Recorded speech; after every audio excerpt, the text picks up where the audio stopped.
Welcome to Thought Crime and Keto Crime, where Tracy does the sleuthing so you don't have to. Y'all, what's going on at Fort Hood in Killeen, Texas? What is going on there, y'all? Well, welcome to Thought Crime and Keto and Crime. This is a little midweek video for you guys.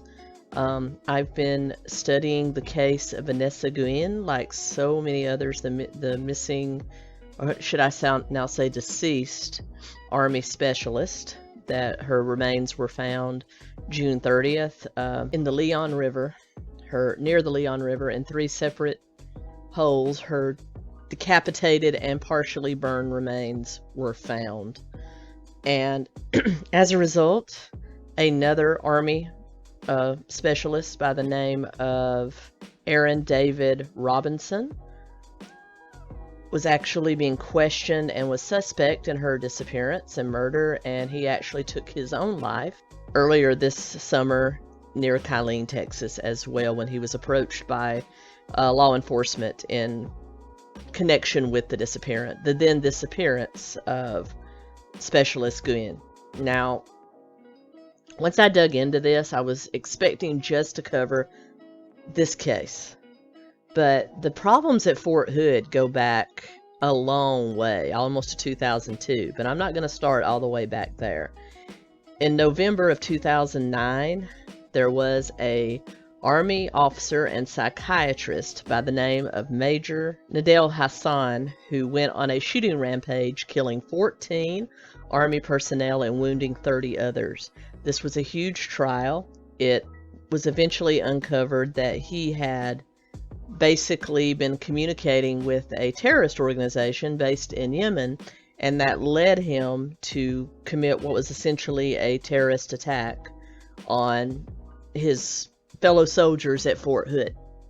This was finally named a terrorist attack by President Obama in October of 2015, though it took people that long to admit that it was a terrorist attack. So there's been problems at Fort Hood for a long time, and if you're wondering what happened to Major Hussein, he is sitting on death row now. He was partially paralyzed in a gunfire with the MPs on that day, so I guess you get what you deserve, right? So the fact that a radical held a high position and a medical position at Fort Hood does point out that there's definitely a breakdown in military intelligence in reference to Fort Hood that needs to be investigated. There have been some tightened controls since then, of course, but that leads us up to the present, when the recent disappearance of 2 soldiers stationed at Fort Hood. The first was PFC Gregory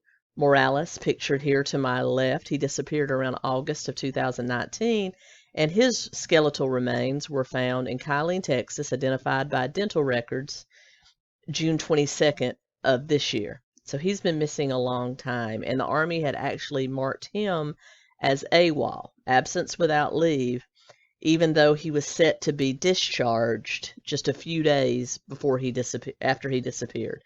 So there is no way in heck a soldier, no matter how much they hate the military, is going to go AWOL just a few days before they're set to be discharged. So I think common sense would have told you that there was foul play involved. In fact, his wife actually tracked his car through Carfax and located it abandoned near Dallas, Texas, which led her to believe there was foul play. And finally, his remains were found. The Department of the Army has issued a $25,000 reward for anybody that can give them information on what happened to Private Morales.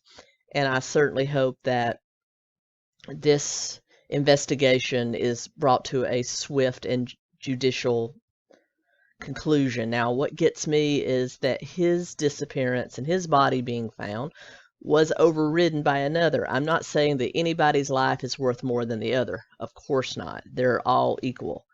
But it just seems that his disappearance and the finding of his remains were kind of overshadowed by the discovery of Specialist Guillen's remains on June 30th. But let's get into that case. Army Specialist Vanessa Guillen was born in 1999 in Houston, Texas. She attended Cesar Chavez High School, where she graduated in the top 15% of her class. She joined the Army in 2018 and was quickly advanced through the ranks to PFC at the time of her disappearance. And, of course, now we know death. She was promoted to specialist posthumously on July 1st, the day after her remains were found. If that, if anyone's interested in that, but we'll refer to her as specialist because she earned it. She was last seen on April 22nd around 1 p.m. Well, the records say between 12 and 1 p.m. at one of the armories at Fort Hood. Now, she was assigned to the 3rd Cavalry Regiment and was assigned to an investigation of AR assault rifles and their serial numbers, and she was trained as a small munitions and firearm repair person, to just break it down for you. So a very technical MOS. And so she was conducting investigation at some of the armories, checking and inventorying weapons by their serial number. Now, if you've been in the military like I have, you know how important serial numbers are and how important rounds are. And when I returned even my drill weapon to the armory when I was in, they would carefully check the serial number, and during live fire exercises, they would also check to see exactly how many rounds of ammunition I had discharged. So there's very tight records of that stuff kept with the Army. So her job was very important. So she would have been the one to discover if there were missing weapons, if there was missing ammo, if anything was going on when it comes to the firearm stockpiles at Fort Hood. So she was a smart lady, I'm going to say that. The last person to see her alive, supposedly, was Specialist Aaron David Robinson, also born in 1999 in Calumet City, Illinois, a suburb of Chicago. He joined the Army in October of 2017, trained as a combat engineer, and was working in the armory at Fort Hood at the rank of specialist. Now, we only have speculation of what may have happened. I have heard that perhaps there was some sort of argument that ensued when Specialist Guillen realized that there was missing weapons and maybe questioned Specialist Robinson about it, and a fight ensued.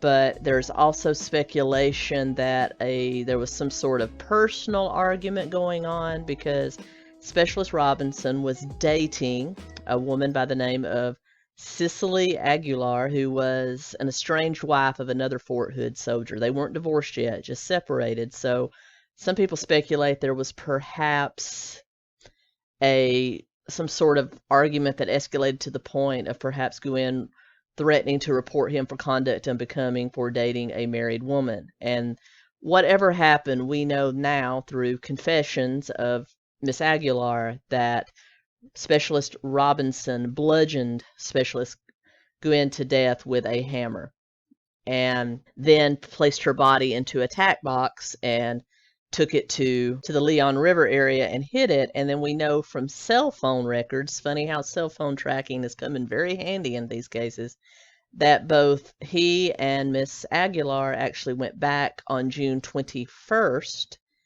and basically decapitated her body and partially burned it, and then deposited it in 3 different holes around the Leon River, where it was later found on June 30th on confession of Miss Aguilar, who actually told people the police and the military investigation service where to find it.